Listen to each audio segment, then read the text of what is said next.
오늘 우리에게 주신 하나님 말씀 에베소서 2장 1절부터 22절까지의 말씀입니다. 우리 하나님 말씀 에베소서 1장 1절부터 22절까지의 말씀을 한 절씩 교독하도록 하겠습니다. 그는 허물과 죄로 죽었던 너희를 살리셨도다.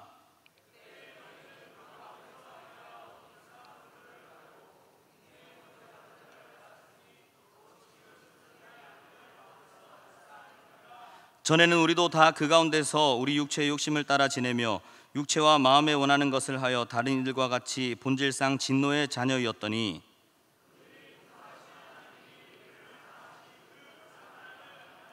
허물로 죽은 우리를 그리스도와 함께 살리셨고 너희는 은혜로 구원을 받은 것이라.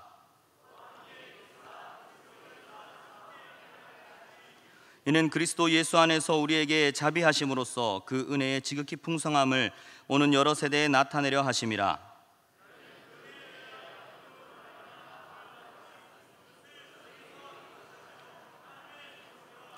행위에서 난 것이 아니니 이는 누구든지 자랑하지 못하게 함이라.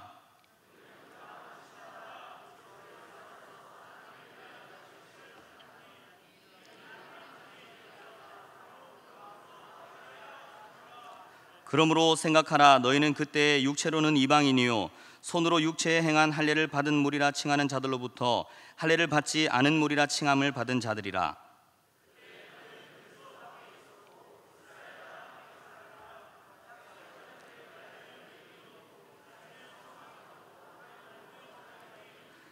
이제는 전에 멀리 있던 너희가 그리스도 예수 안에서 그리스도의 피로 가까워졌느니라.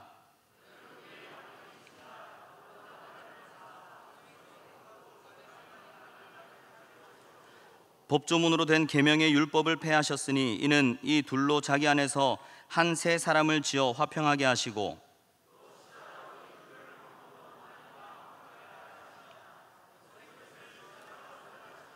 또 오셔서 먼 데 있는 너희에게 평안을 전하시고 가까운 데 있는 자들에게 평안을 전하셨으니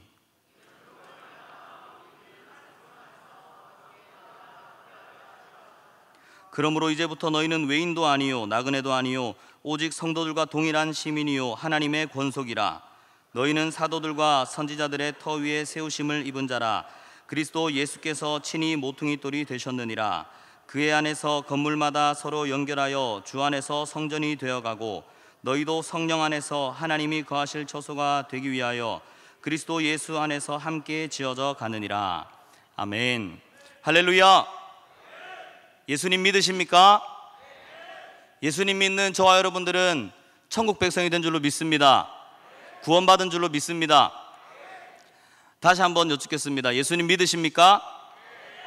우리 8절 말씀 보겠습니다. 제가 읽어드리겠습니다. 너희는 그 은혜에 의하여 믿음으로 말미암아 구원을 받았으니 이것은 너희에게서 난 것이 아니요 하나님의 선물이라. 아멘. 믿음으로 저와 여러분들은 구원을 받은 줄로 믿습니다. 성경의 처음부터 끝까지 우리 하나님께서는 믿음으로 말미암아 의롭다함을 얻고 믿음으로 말미암아 구원받는다는 것을 계속해서 말씀하고 계십니다. 지금 여기 있는 저와 여러분들 예수님 믿기 때문에 구원받고 천국 백성 된 줄로 믿습니다. 예수님 믿고 죄 용서받고 구원받은 줄 믿습니다. 예수님 믿고 죄 용서받고 구원받았다 할 때 여기서 방금 말씀드린 이 문장에서 우리가 한 건 뭘까요? 예수님 믿고 죄 용서받고 구원받고 천국 백성 되었다 할 때 여기서 우리가 한 건 뭐가 있을까요? 아무것도 없는데 굳이 한 개를 꼽자면 뭐가 있을까요? 다시 한번 말씀드릴까요? 예수님 믿고 죄 용서받고 구원받고 천국 백성 되었다. 예수님 믿고 보통 이렇게 많이 생각합니다. 그래도 예수님은 내가 믿었지. 그러나 그렇지 않습니다. 여기서 우리가 한 거는 예수님 믿고 죄 용서받고 할 때 그 죄 지은 거밖에 없어요. 그러니까 사실 구원에 있어서 우리가 한 건 아무것도 없는 줄 믿으시기 바랍니다.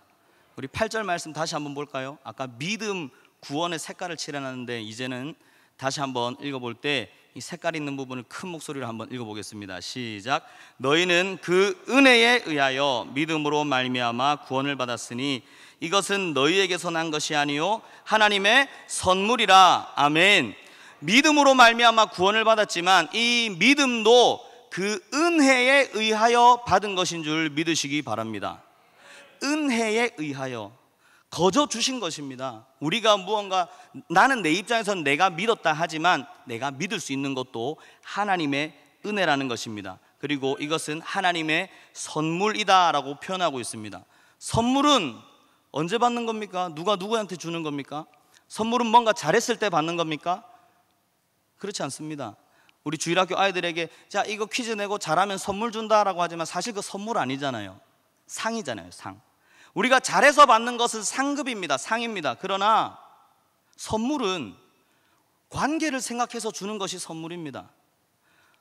생일 선물 줄 때 우리가 생일 때 그 사람 뭐 잘했습니까? 잘하는 건 그 사람의 엄마죠.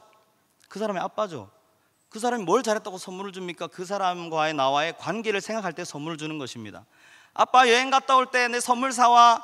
아빠가 여행 갔는데 왜 자기가 선물을 받습니까? 뭘 잘했습니까? 잘해서 받는 것은 선물이 아닙니다. 관계를 생각해서 주는 것이 선물인 것입니다. 하나님께서 저희에게 은혜로 믿음으로 말미암아 구원을 받는 이 선물을 허락하신 줄 믿으시기 바랍니다. 왜 이런 선물을 주셨을까요? 하나님께서는 하나님과 우리와의 관계를 생각하셔서 주신 것입니다. 어떤 관계입니까? 바로 사랑의 관계입니다. 하나님은 저와 여러분을 사랑하시는 줄 믿으시기 바랍니다.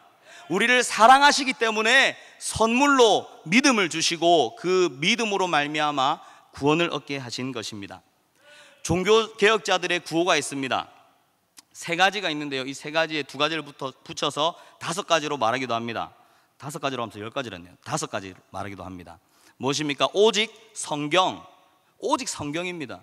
성경 외에 우리의 생각과 우리의 어떤 사상과 어떤 교회 회의가 하나님의 뜻을 대변할 수는 없는 것입니다. 오직 성경, 그리고 오직 믿음, 오직 믿음으로 말미암아 구원받는 것입니다. 그런데 오직 믿음에서 끝나는 것이 아니라 그 다음에 오직, 따라해볼까요? 오직 은혜, 오직 은혜. 이 믿음도 은혜로 주어졌다는 사실을 기억해야 할 것입니다. 오직 예수 그리스도, 오직 하나님께 영광. 종교개혁자들의 구호였습니다. 9절 말씀 보겠습니다. 제가 읽어드리겠습니다. 행위에서 난 것이 아니니 이는 누구든지 자랑하지 못하게 함이라. 우리의 구원은 나의 어떤 행위에서 나온 것이 아닙니다. 내가 무언가를 잘 했기 때문에, 내가 무언가를 한 행위에서 난 것이 아닙니다.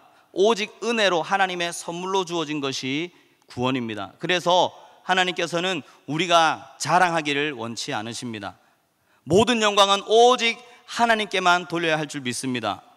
하나님은 우리가 내가 뭐 했기 때문에, 내가 11조 많이 했기 때문에, 내가 봉사 많이 했기 때문에, 내가 그래도 남 많이 도와줬기 때문에, 내가 뭔가를 했기 때문에 0.1%라도 그것 때문에 우리가 의로워지기를 원치 않으시는 것입니다. 그래서 하나님께서는 다른 것 잘했기 때문이 아니라 믿음으로 말미암아 구원받는다고 말씀하셨고, 이 믿음조차 그 은혜에 의하여 하나님의 선물로 주어졌다는 것을 우리에게 상기시키고 계신 것입니다. 그래서 하나님 나라에서는 자랑하는 사람이 없습니다. 하나님 나라에서는 목이 뻣뻣한 사람이 없습니다. 요한계시록에는 천상 예배 장면이 나오는데 24장로들이 하나님께 면류관을 드립니다. 그 면류관은 누가 주신 걸까요? 하나님께서 주신 거잖아요. 하나님께서 주신 면류관을 하나님께 드린다. 무엇을 의미합니까? 하나님, 저는 자격 없습니다. 저는 부족합니다. 저는 연약합니다. 마태복음 25장에 나오는 양과 염소의 비유에도 양들이 그런 고백을 합니다. 예수님, 제가 언제 그랬습니까? 저는 그렇게 잘한 적이 없습니다. 망할 수 있는 가장 빠른 길은 교만입니다. 내가 무언가를 했다고 생각하는 것입니다. 그래서 성경에서는 교만은 패망의 뭐라고 하죠? 선봉이라고 말씀하고 있습니다. 반대로 겸손은 존귀의 앞잡이라고 말씀하고 있는 것입니다. 오직 은혜로 구원받은 줄 믿으시기 바랍니다. 우리는 구원받았기 때문에 천국 백성이 되었습니다. 아멘이십니까? 그런데 구원받고 천국 백성 되었다는 이 사실을 성경에서는 다양하게 표현하고 있습니다. 천국 백성 되었다, 또는 영생을 얻었다, 구원받았다, 의롭다 칭함을 받는다, 이런 여러 가지 표현들이 있는데 그 중에서 가장 제가 좋아하고 또 이 성경을 기록한 저자들이 가장 중요하게 표현했던 이 비유가 바로 하나님의 자녀가 된다는 것입니다. 저와 여러분들은 예수님을 믿음으로 하나님의 자녀가 된 줄 믿으시기 바랍니다. 하나님을 아버지로 부를 수 있게 된 것입니다. 오늘 3절 말씀을 다시 한번 보겠습니다. 원래 우리의 신분이 어떠했습니까? 전에는 우리도 다 그 가운데서 우리 육체의 욕심을 따라 지내며 육체와 마음에 원하는 것을 하여 다른 이들과 같이 본질상 진노의 자녀였다. 우리는 죄 때문에 본질상 진노의 자녀였습니다. 죄의 저주에서 벗어날 수 없는 하나님의 진노를 받아 마땅한 진노의 자녀였다는 것입니다. 그러나 예수님을 믿게 된 이후 우리의 신분은 어떻게 바뀌었습니까? 19절 말씀 보겠습니다. 그러므로 이제부터 너희는 외인도 아니요 나그네도 아니요 오직 성도들과 동일한 시민이요 하나님의 권속이라. 아멘. 우리 따라 한번 해보겠습니다. 하나님의 권속. 하나님의 권속. 권속이 무엇입니까? 가족입니다. 권속이란 단어가 다른 곳에서는 가정이라고 번역되기도 했습니다. 가족이라고 번역되기도 했습니다. 우리는 예수님을 믿음으로 말미암아 구원받고 하나님의 자녀가 된 줄 믿으시기 바랍니다. 하나님의 가족이 된 줄 믿으시기 바랍니다. 하나님을 아버지라고 부를 수 있게 된 줄 믿으시기 바랍니다. 로마서 8장 15절 말씀 보겠습니다. 로마서 8장 15절에도 이렇게 증거하고 있습니다. 너희는 다시 무서워하는 종의 영을 받지 아니하고 양자의 영을 받았으므로 우리가 아빠 아버지라고 부르짖느니라. 아멘. 하나님이 우리의 아빠 아버지 되신 줄 믿으시기 바랍니다. 갈라디아서 4장 6절 말씀 보겠습니다. 너희가 아들임으로 하나님이 그 아들의 영을 우리 마음 가운데 보내사 아빠 아버지라 부르게 하셨느니라. 아멘. 아멘이십니까? 우리 요한복음 1장 12절도 보겠습니다. 우리 잘 아는 말씀인데 다 같이 한번 읽어보겠습니다. 시작. 영접하는 자 곧 그 이름을 믿는 자들에게는 하나님의 자녀가 되는 권세를 주셨으니. 아멘. 예수님을 믿는 저와 여러분들은 구원받았습니다. 천국 백성이 되었습니다. 우리의 죄를 용서받았습니다. 이제 의롭다함을 얻었습니다. 그래서 하나님의 자녀가 되었고 하나님을 아버지라고 부를 수 있게 된 것입니다. 우리의 어떤 자격이 있을까요? 그렇지 않습니다. 내가 뭐 잘한 거 있습니까? 그렇지 않습니다. 하나님께서 우리를 사랑하셔서 하나님께서 우리와의 관계를 생각하시며 이 구원을 우리에게 선물로 허락하신 것입니다. 우리가 이 사실을 기억한다면, 우리의 자격 없음을 기억한다면 우리는 결단코 교만하거나 남들을 비판하거나 정죄할 수 없는 것입니다. 하나님의 자녀가 되었기 때문에 이제 하나님께 무엇이든지 구할 수 있게 된 것입니다. 우리에게 필요한 무엇이든지 우리 하나님 아버지께 구하면 하나님 아버지께서 들으시고 반드시 응답해 주시는 줄 믿으시기 바랍니다. 아무런 자격 없는 우리가 구원받은 것만 해도 감사한데 하나님 아버지께서는 거기서 끝난 것이 아니라, 이제 구원받았으니까 됐지 한 것이 아니라 이제 또 구해라. 내가 무엇이든지 줄게. 너희가 악한 자라도 자식에게는 좋은 것으로 줄지 않니? 하물며 하늘에 계신 너희 아버지께서 좋은 것으로 주시지 않겠느냐? 예수님께서는 이렇게 말씀하시면서 자녀된 권세가 어떠한 권세인지 우리에게 말씀해 주고 계신 것입니다. 우리는 구원받고 하나님을 아버지로 부르는 특권을 누리게 된 줄 믿으시기 바랍니다. 그런데 중요한 사실을 한 가지 더 말씀드리겠습니다. 우리가 하나님의 자녀가 되었는데요, 우리가 하나님의 권속이 되었는데요, 우리가 하나님의 가족이 되었는데요, 하나님을 아버지로 부르게 되었는데요, 그것은 나뿐만이 아닙니다. 예수님을 믿는 내 옆에 있는 우리 형제 자매들이 모두 하나님의 가족이 된 줄 믿으시기 바랍니다. 예수님을 믿는 모든 사람이 하나님의 자녀이고 하나님의 권속인 것입니다. 아멘인 것입니까? 그래서 교회에서는 물론 집사님, 장로님 이런 걸 많이 쓰지만, 이런 말을 많이 쓰지만 우리 형제, 누구누구 형제 자매 이렇게 부르는 이유가 무엇 때문입니까? 진짜 우리 형제 자매이기 때문입니다. 한 아버지를 모시고 있는 예수 그리스도의 피를 나눈 형제 자매이기 때문에 우리는 옆에 있는 우리의 지체들을 형제님, 자매님 하고 부를 수 있는 것입니다. 초대교회 성도들이 받았던 오해 중에 크게 두 가지가 있었습니다. 제가 고신대 신학과를 다닐 때 이상규 교수님께서, 우리 교회사를 가르치는 교수님께서 말씀해 주셨던 내용인데 되게 재밌었습니다. 초대교회 사람들이 받았던 오해 중에 한 가지는 이들은 식인 문화를 가지고 있다라는 오해였습니다. 굉장히 황당하죠. 식인 문화, 왜 그럴까요? 무엇 때문에 그럴까요? 이들이 예수님의 피와 살을 먹는다, 그것 때문에 그런 오해를 받았다고 합니다. 두 번째, 이들이 받았던 오해는 이들이 근친상간을 한다, 가족끼리 결혼한다. 왜 그런 오해를 받았을까요? 초대교회 성도들의 삶은 진짜 형제 자매처럼 살았기 때문입니다. 우리 한 교회에 있잖아요. 한 교회에 있는 우리 성도들이 진짜 형제 자매처럼 가족처럼 지냈기 때문에 그들이 결혼할 때 저 형제 자매인데 하면서 그런 오해를 받았던 것입니다. 우리가 진짜 그리스도인답게 살아간다면 이러한 오해를 받게 되는 것입니다. 사도행전 2장 44절부터 46절까지의 말씀 보겠습니다. 제가 한번 읽어드리겠습니다. 믿는 사람이 다 함께 있어 모든 물건을 서로 통용하고 또 자기 재산과 소유를 팔아서 각 사람의 필요를 따라 나누어 주며 날마다 마음을 같이하여 성전에 모이기를 힘쓰고 집에서 떡을 떼며 같이 먹는 거죠. 식구잖아요. 식구, 같이 먹는 입. 날마다 집에서 떡을 떼며 기쁨과 순전한 마음으로 음식을 먹고. 초대교회의 모습이 이러했습니다. 정말로 돈 우리 아무한테나 잘 안 빌려주잖아요. 가족은 빌려주잖아요. 빌려주는 게 아니라 그냥도 주잖아요. 그죠? 초대교회 성도들이 믿는 사람이 모든 물건을 다 통용하고 재산과 소유를 팔아서 필요한 사람에게 나누어 주었답니다. 그리고 날마다 모으기를 힘쓰고 집에서 같이 먹고 마시고 교제를 하며 살았다는 것입니다. 오늘 에베소서 말씀인데요, 이 에베소 지역에는, 에베소는 지금의 터키 지역입니다. 성경에 소아시아라고 기록되어 있습니다. 여기에 이방인들도 있었고 유대인들도, 디아스포라 유대인들, 흩어진 유대인들이 함께 있었습니다.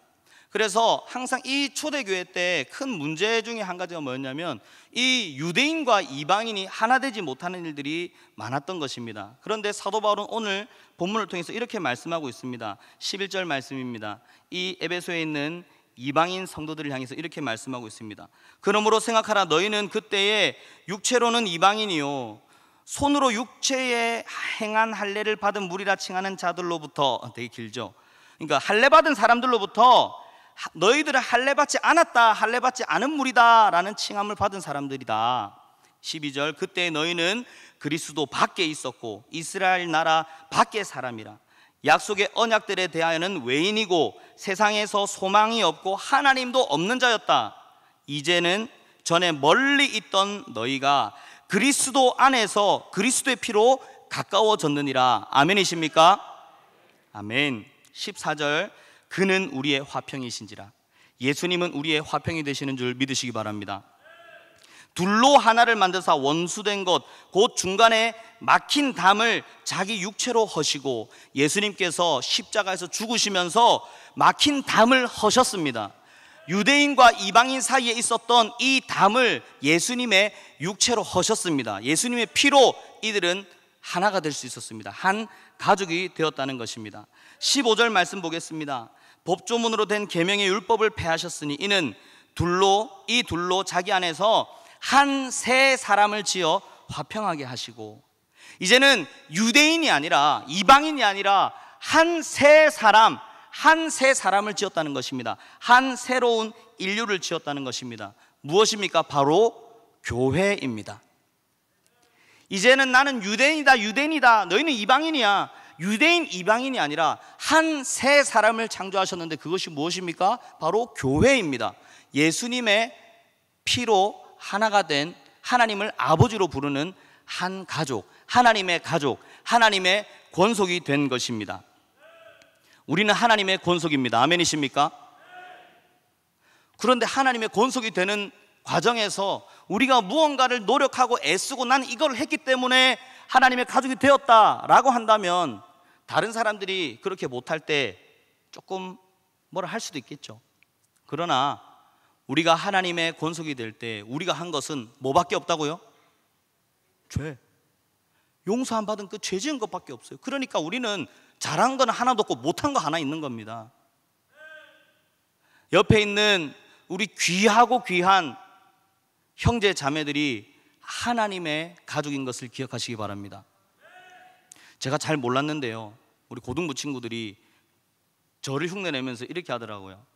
귀하다 귀해 이렇게 하더라고요. 그게 뭐지? 라고 생각했는데 그 옆에 있는 다른 친구 뭐 하는 거 보고 제가 귀하다 귀해, 아 내가 하는 거구나. 제가 그 말을 많이 하고 있더라고요. 옆에 있는 우리 귀하고 귀한 형제 자매들은 예수님의 피로 하나가 된 줄 믿으시기 바랍니다. 저는 그래서 하나님의 권속으로서, 하나님의 가족으로서 특별히 제가 맡은 우리 고등부 친구들과 가족처럼 지내기를 원하고 또 그렇게 하려고 애를 쓰고 있습니다. 생일이 되면 다 찾아가서 축하해 줍니다. 가족은 다 축하해 주잖아요, 그죠? 생일이 되면 다 찾아갑니다. 이번 주 월요일에도 예찬이 생일이어서 또 찾아갔는데 학원이 10시 20분에 마친다고 해서 기다리고 있었는데 10시 50분에 마치더라고요. 가족이라면 기다릴 수 있는 거 아닙니까? 그렇게 축하를 해주고, 또 월요일에 학교 안 가는 날이 많더라고요. 아이들이 자연스럽게 주일 예배 마치고 나면 자연스럽게 운행 따라가는 척 하면서 우리 집까지 따라옵니다. 그래서 같이 먹고 또 같이 밤에 자고 영화도 보기도 합니다. 이제 그 자기 전에는 꼭 얘기를 좀 해주세요, 미리. 그 자기 엄마한테는 얘기하고 저한테 얘기를 안 해가지고 내가 물어봅니다. 근데 니 오늘 우리 집 자나? 네. 그래도 전 그게 너무 좋습니다. 가족은 무엇입니까? 끝없이 용서하고 끝없이 사랑하는 것이 가족입니다. 그리고 잘한 거 있으면 막 자랑하는 것이 가족 아닙니까? 우리 귀한 고등부 친구들, 제가 고등부 담당이니까 고등부 자랑할게요. 고등부만 대단하다 이게 아니라 여러분들, 여러분이 속한 곳을 자랑하고 세계로교회를 자랑하는 우리 귀한 성도님들이 되었으면 좋겠습니다. 우리 영광이가, 저는 우리 교회 온 지 한 몇 년 된 줄 알았어요. 너무 열심히 해서 집이 다대포인데 예배를 한 번도 안 빠지고 이렇게 참석합니다. 버스 타고 다 오는데 대단합니다. 근데 5월 달에 왔더라고요, 우리 교회. 오늘 또 찬양할 때 보니까 찬양팀에 곳곳에서 섬기고 있고 기타도 치고 지미집도 잡고. 여러분들, 우리 가족들을 바라볼 때에 사랑하는 마음으로 이들을 칭찬하고 격려하는 우리 가족들 되었으면 좋겠습니다. 우리 다시 한번 고백합시다. 우리는 가족이다. 하나님의 권속으로서 서로를 사랑하고 섬기며 살아가는 저와 여러분들 되기를 주님의 이름으로 축원합니다.